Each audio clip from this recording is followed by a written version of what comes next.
President Donald Trump just laid a smackdown at the feet of his 2016 Democratic opponent Hillary Clinton today.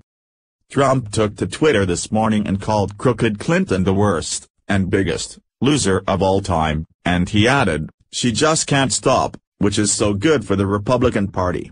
Hillary, get on with your life and give it another try in 3 years." This would ensure President Trump wins a second term in a landslide, considering that today he has an approval rating lower than President Trump has. The tweet was likely in response to Clinton's constant attacks on Trump, where she tells him to take responsibility for the sexual assault allegations leveled at him while at the same time applauding Al Franken's response to sexual assault allegations against him. Let's all keep in mind that this political hack has spent the last 20-plus years defending her husband, former President Bill Clinton, from multiple allegations of molestation and sexual assault, while at the same time dragging his accusers through the coals and branding them as bimbo eruptions. Yup, that sounds like the champion of women we know Hillary Clinton to be. National Review reports, has been Hillary is retired, but courtiers help her maintain the appearance of importance. The funniest episode in the protective yet revealing new Hillary Clinton profile arrives when we learn that this sad, unemployed, 69-year-old lady is so desperate to keep her self-image alive that she still employs flunkies and retainers to treat her as though she actually were the president, or the Secretary of State, or a president-in-waiting, or at very least the leader of the opposition. Her longtime loyalists are so happy to bustle around her in the service of maintaining the illusion that, after she takes an hour away from it all to exercise, her communications director, Nick Merrill, breathlessly updates her on everything that's happened in the political world in the last 3/4 of the minute hand.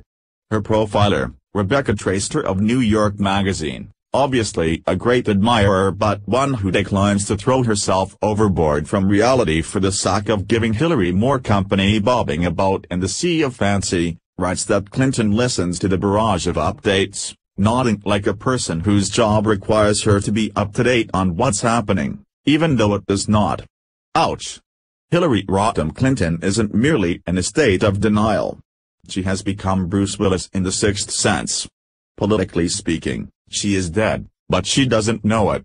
Her staffers are so many Haley Joel Osmonts, too kind, and too attached to their salaries, to tell her that her career is over. She doesn't need briefings. She doesn't need to do interviews. She doesn't need to write the book she is writing. After so many indigestible volumes, why bother with one more? She doesn't need to stake out a politically nuanced position on James Comey's firing or scramble to get out in front of the resistance parade. She lost 2 exceedingly winnable presidential campaigns in Hindenburgian fashion. There is no demand for her to run again, and there is nothing left for her except to receive whatever ceremonial honors and sinecures may come her way. She has been handed her political retirement papers by the American people. She's done. Clinton tells Traister, vaguely, "Take me out of the equation as a candidate. You know, I'm not running for anything," and indeed she isn't, right now, since this isn't an election year. Yet nothing Clinton does these days makes sense unless you keep in mind that she actually thinks she could run again. Take her Wellesley address on Friday, utterly bonkers for a commencement speech. Newly minted graduates expect to hear something useful or at least funny or informative or, failing all else, sentimental. Clinton did a bit of this, then started lobbing word mortars far over their heads at Donald Trump, making the kinds of Nixon comparisons that every Democrat, and lots of non-Democrats, have been making for months. Why bother pursuing such a trite theme? Because Clinton was eager to show the Washington political hacks that she is still a tough operator, a leader of the anti-Trump movement, a player. She was, in other words, campaigning. To all appearances, the game is long over. Yet she is still on the field, because the game isn't over to her. Hey, there's another election in 3.5 years, folks. And need we remind you who won the popular vote? Hillary Clinton, There are a lot of questions about 2016 election's legitimacy. 015-115 powered by Clinton was eager to show the Washington political hacks that she is still a tough operator, a leader of the anti-Trump movement, a player. In Traster's profile, Clinton, again, deflects attention from her own self-evident flaws to blame her defeat on others. She again blames James Comey, with zero acknowledgement that her own actions to evade scrutiny of her email were the cause of Comey's entirely justified and indeed shockingly forgiving criminal investigation.